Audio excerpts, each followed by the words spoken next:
We're live and local. It's Mix 102.5, Big Poppa in the morning on a mental wellness Wednesday with the unsilent woman herself, life coach Rebeccah Silence. You can go to theunsilentwoman.com. Rebeccah, good morning. How are you? Hey everybody, let's make magic happen.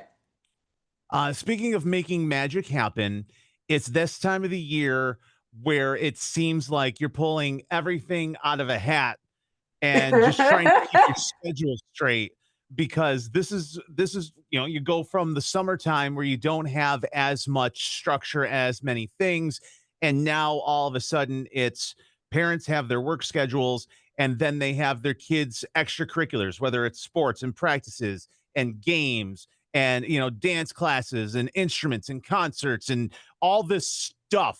And if you have multiple children and multiple things that are different, trying to coordinate all that stuff, it can be absolutely maddening. So let's make some magic and help people kind of get through this situation and try to come up with a plan that helps them get through the day to day. Yeah, absolutely. And instead of helping you get through, let's have you transition well, because I don't want us missing a month of our life because it's just check, check, check. What's next on the to-do list? Who has to be where? It is a That's very how most people are attacking it because it can be 100%. extremely overwhelming. 100%. And out here in Colorado, we're a month into the school year already. So the dust is starting to settle. So let's help you get ahead of things out east. I think the number one most important thing is to really check in with yourself as the adult, as the parent, and go, what do I need to be set up well right now? And that might sound counterintuitive because you want to make sure the kids are set up to win, your spouse is set up to win, the pets are set up to win, all of the places you go for the extracurricular activities. But I want you to really take a beat and ask yourself, what do I need to be set up well? Maybe you need to make sure you have time built into your weeks for your workouts. Maybe you need to make sure that at least this month Instacart is where it's at because I don't have the bandwidth for the groceries. And these little things can be so helpful. Maybe now you've got a middle schooler and they can start doing their own laundry. Maybe your middle schooler could start cooking one night a week for the family. I think one of the pieces that we don't talk about enough is setting ourselves up to win as parents, but also letting your kids struggle and learn how to set themselves up to win, right? So often we are failing our kids when we do it all for them. Sure. And I'm guilty of this. I have a 20-year-old I did way too much for way too long. We just tell our kids what to think, tell our kids how to feel, tell our kids, what they need instead of letting them think for themselves, find their answers for themselves.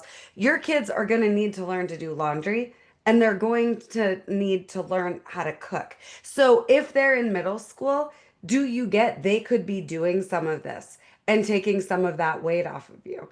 Helping Sure. with the house cleaning, helping with how the household is run. I want you to check in with you. What do I need to be set up well? And then I want you to next, what do I need to delegate to my kids that I'm afraid to because I don't And want to deal with the pushback? some of the things to delegate it could be something as simple as I'm not going to be able to pick you up from practice. Okay. I have I just physically cannot get there. Find a way home. Absolutely.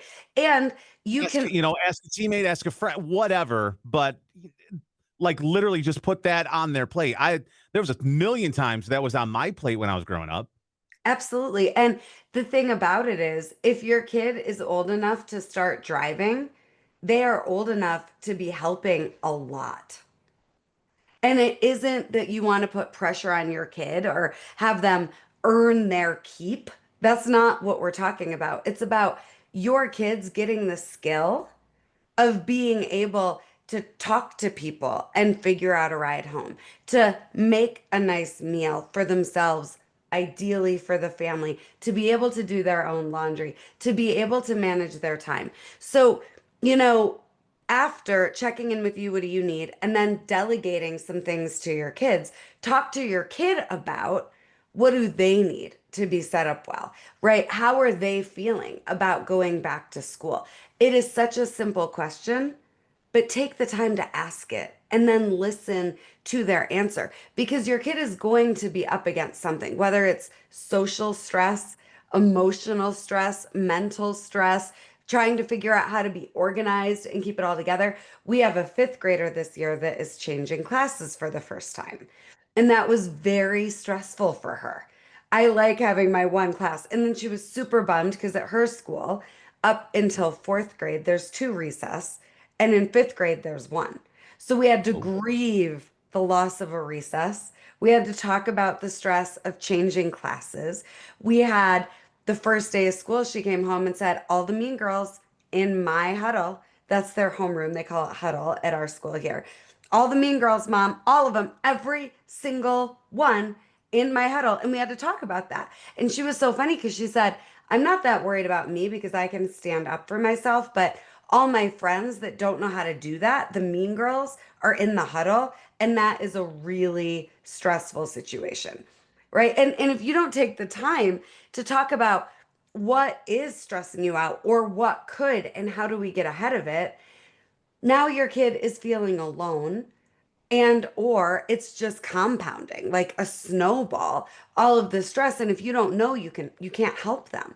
So talking to your kids about, if I don't know, I can't help, and there's nothing you can't tell me. I'm not going to judge you. You're not going to scare me. I've been around the block. But what's going on? Maybe a certain friend is starting to use drugs. Maybe a certain friend is starting to have sex. Maybe, a friend that used to be a really good friend is getting distant and your kid's upset about it, but you don't know. So these are the big three pieces I want us focused on back to school. Number one, you set up to win. Number two, involve your kids, not in a you're a dictator and they have to earn their keep way, but they have skills they have to learn eventually. So let's work together as a team. And I need your help with these things. And then, sure, you get to learn how to drive my car. And sure, I will take you and your friends, once a week to do whatever you're doing. But I need your help in these areas. And then just how are you? What right. is concerning for you with the back to school grind? And if you have a kid balancing work and school, that's a lot. Do you It remember absolutely those is. days? Right? Like talk to them. How they doing? And be Yeah, sure to praise them for what they're doing really well. Don't just talk about here's what I need from you or here's what not to do. And we do want to make sure we're making good choices, right? But also talk to them about what they're doing really well. absolutely. It is a mental wellness Wednesday. Um, the unsilent woman, Rebecca Silence, life coach extraordinaire. It's there was so much info in Yes. all of that. There was a ton to take away from it. If you missed any of it, you can check it out online right now at mix1025.com. Mental Wellness Wednesday. Life coach Rebecca Silence, the unsilentwoman.com. We'll talk to you next week. Bye, everyone.